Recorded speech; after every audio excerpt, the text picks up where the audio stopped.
central role. Will it be keen to show that it is capable now and indeed willing to impose some kind of order?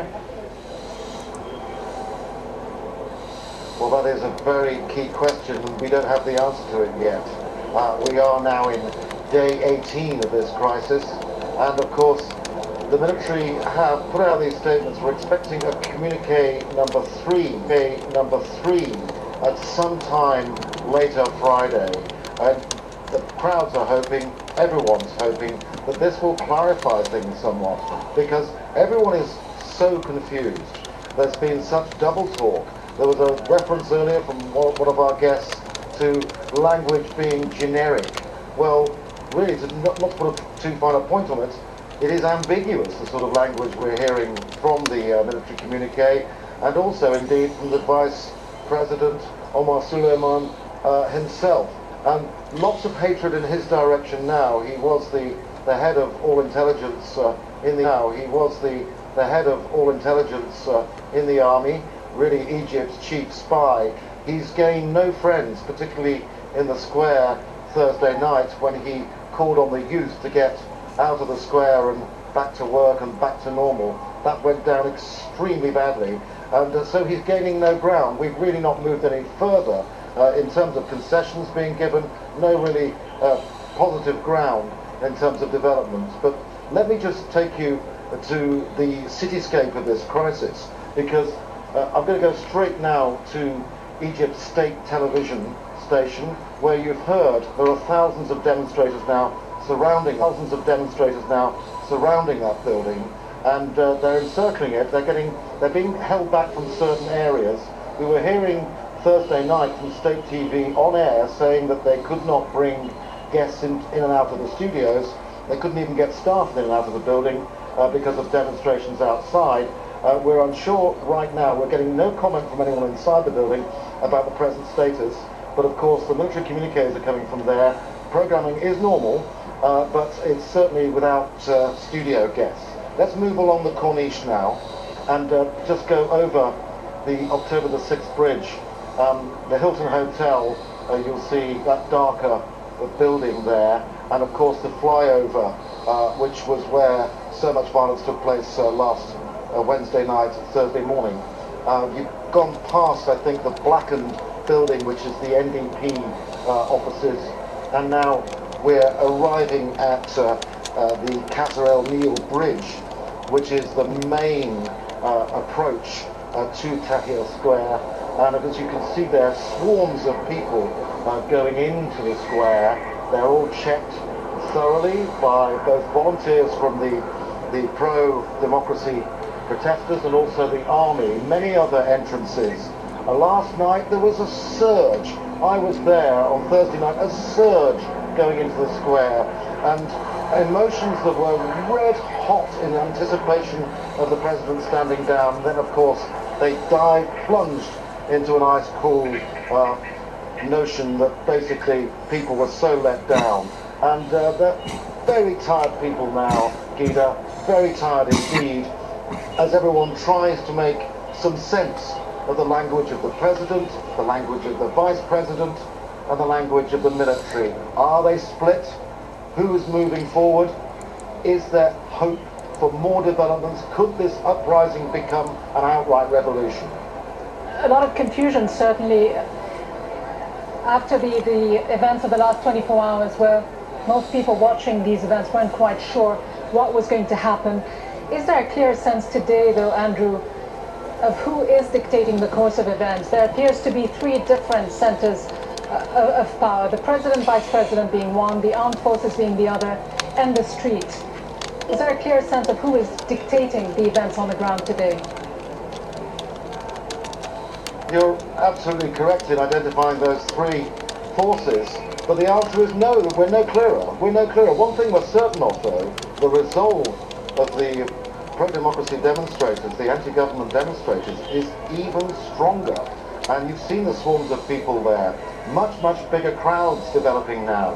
And in the square last night, such emotion, not only the youth, using the internet, using Facebook, using Twitter to mount their campaigns, but old people very young people, children, families. I was speaking to a graduate engineer, 30 years of age. He quit his job only 5 days ago to join the protesters. That's just one example of so many. There's such a complete, all stratas of society, a complete microcosm of Egypt itself in that square. And it's like an independent state. It manages itself, it cleans the square up, there's food coming in, there's blankets being made out, there are tents set up. I mean, one minute you have a sort of atmosphere like Woodstock, the next like some massive party, huge party of celebration, and then plunge, as I said, into this feeling of despair, but always controlled anger. I've not seen any really out of line people in my experiences there yet losing it. It is controlled, it is leveled out, and it has one focus, and that is the starting point of Mubarak standing down. And when he addressed that crowd, they knew within the first 5 seconds they weren't going to get what they wanted. His language was the same, his whole demeanor was the same. He used some sort of concessions by sympathizing with all the losses, or the loss of life in this uprising, and then assured them that there would be investigations into the deaths, and then pulled it all away by saying that he was going to delegate powers to Vice President Omar Suleiman, but what powers those are, we're unsure of. It's not being clarified. And of course, hours later, the President of the USA wants to know, what is going on? What is really the plan? What's the plan? There doesn't appear to be a detailed plan. And really, what you have to digest from this is that this regime isn't prepared to move forward, it would seem, until they clear that square, until that symbol of uprising, that symbol of potency is actually tugged away and they get back to normality. Now you come to the issue of trust. And throughout this, we've heard the word trust used time and time again. Trust is the key to it all. Because the people in Liberation Square do not trust the regime. They trust the army more.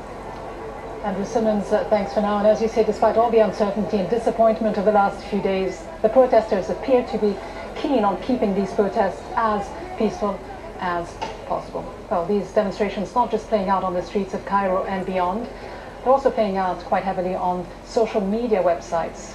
Let's take a look at what these are saying. Bernard Smith is monitoring the situation for us at the Egypt desk, and the internet is buzzing with reaction to Mubarak's address. Yes, it is, Gita, and as the crowds have swelled in Cairo and Alexandria and elsewhere in Egypt, the amount of traffic coming to Twitter, Facebook and YouTube has rocketed. And with Hosni Mubarak still president, many of the messages on Twitter and Facebook reveal frustration and anger. Mossab says today is the third Friday of our revolution. The first was bloody, second was festive, and the third should be decisive. Sally Sammy is in Liberation Square. She says people are reading poetry there. Momentum has picked up. Yalla, free Caireans, join us here. And lots of tweets have passed on this one. Computer program style, it says, uninstalling dictator in progress, 99.9% complete, remove Mubarak and try again. Now, trying to get into Liberation Square is difficult. Sami Daoud says he can't enter, it's more crowded than ever. Hossam says the police have vanished from the streets and gas stations he's passed have run out of fuel. And former Egyptian diplomat and IAEA chief Mohammed al-Baradei is also tweeting. He says the entire nation is on the streets. The only way out is for the regime to go. People power can't be crushed. And he says he still hopes the army can join. Now, all sorts of footage from Egypt has been uploaded onto YouTube in the past few weeks. Some of it dramatic, some disturbing, and some moving.